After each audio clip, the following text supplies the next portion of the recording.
Du dispensaire, son compte-rendu d'examen à la main. L'odeur du désinfectant pique ses narines. Elle pense, au beau sbire, il y a la police. Il y a des murs hauts qui t'empêchent d'entrer et de sortir comme tu veux, mais qui te protègent du dehors aussi. Il n'y a pas de roman sans projet littéraire. Quand on veut raconter une histoire, il ne suffit pas d'avoir un sujet. Et mon défi à moi, c'était de faire en sorte que cette histoire oubliée puisse être incarnée dans des personnages qui la porteraient et permettraient de faire lien entre le lecteur et l'histoire elle-même. C'est pourquoi j'ai choisi, parmi l'ensemble des photographies qui avaient été exhumées parmi Ludinwiga, une très jeune femme, probablement marocaine, parce qu'elle venait aussi de l'ensemble de l'Afrique du Nord, probablement marocaine, probablement photographiée dans les années 20, c'est-à-dire au tout début de cette prostitution organisée, avec l'idée de tenter, non pas de la décrire comme un personnage à part entière, mais de donner à voir comment les regards qui se projettent sur elle, depuis les années 20 jusqu'à aujourd'hui, l'ont investi d'enjeux qui la dépassent très souvent.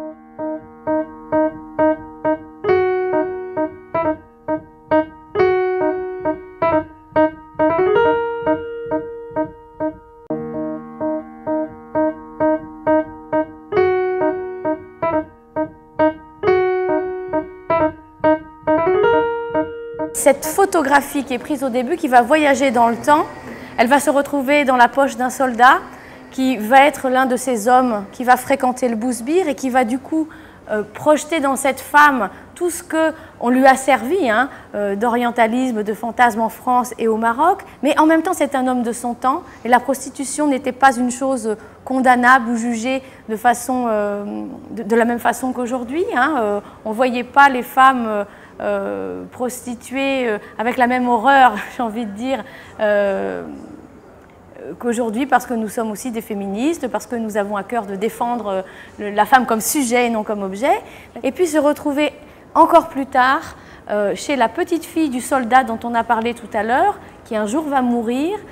Il y a un dialogue du coup entre que peut-on accepter des individus et la nécessité de les aimer dans leur entièreté sans mettre de côté ce qu'ils ont pu commettre de plus dérangeant et de pire, et accepter aussi une histoire globale sans mettre de côté des pans de mémoire qui nous dérangent des deux côtés de la mer Méditerranée, puisqu'il y a une honte coloniale assez pratique, et je pense qu'il y a aussi une forme de honte des Marocains eux-mêmes qui comprennent aussi que si ces femmes sont venues à la prostitution, c'est parce qu'elles ont été parfois chassées de leur village, de leur famille, qu'elles ont été mariées de force, qu'elles ont cherché à échapper à un mari qu'elles n'aimaient pas, qui les maltraitait, à un frère.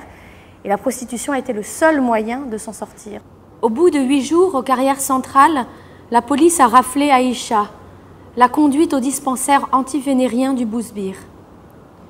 On l'a couchée dans un lit blanc à côté de dizaines de femmes. On lui a scruté le dedans, fait une injection. On l'a gardée une nuit et puis on l'a laissée partir avec avertissement. Raflée 3 fois, tu deviens automatiquement pensionnaire du Bousbir, tu es prévenu. Alors le nom de Bousbir, qui était donc ce quartier réservé de la prostitution, vient en fait lointainement de Prosper Ferrieux, qui était un promoteur immobilier au début du XXe siècle, qui possédait un certain nombre de terrains dans la ville de Casa. Et on avait déterminé sur ces terrains-là plusieurs rues affectées à la prostitution autorisée. Donc c'était le quartier Prosper Ferrieux. La transformation dans la langue arabe a fait de Prosper, Bousbir. Le Bousbir, c'est ces 2 rues autorisées. Et puis Lyotet arrive, décide de mettre à l'extérieur de la ville cette prostitution parce qu'elle est trop visible, l'enferme dans des murs. C'est ce quartier réservé du Bousbir qui est à la périphérie de la ville de Casa et qui va être ensuite entouré par la ville elle-même.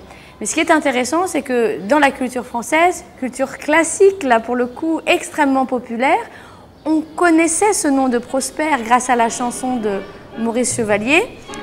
Prosper, youpla boum, c'est le chéri de ces dames. Quand on voit passer le grand Prosper sur la place Pigalle, avec son beau petit chapeau vert et sa martingale, à son air malabar et sa démarche en canard.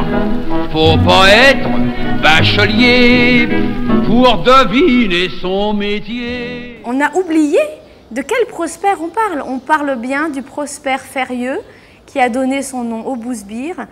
Et le chéri de ces dames, c'est évidemment ce genre de proxénétisme à échelle nationale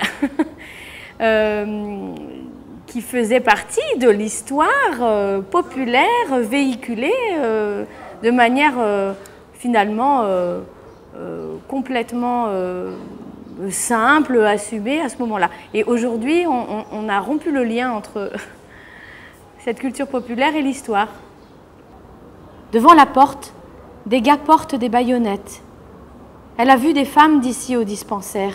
Elles n'ont pas l'air mieux loties qu'elles, question vêtements. Elles sont parfois maigres, ont les veines des yeux éclatées et le blanc de l'œil rance. Elles ne respirent pas le luxe, ça non. Mais n'est-ce pas un luxe d'échapper à ton frère en pareille circonstance? Ton frère qui peut te tuer, d'avoir fui l'époux qu'il t'a choisi.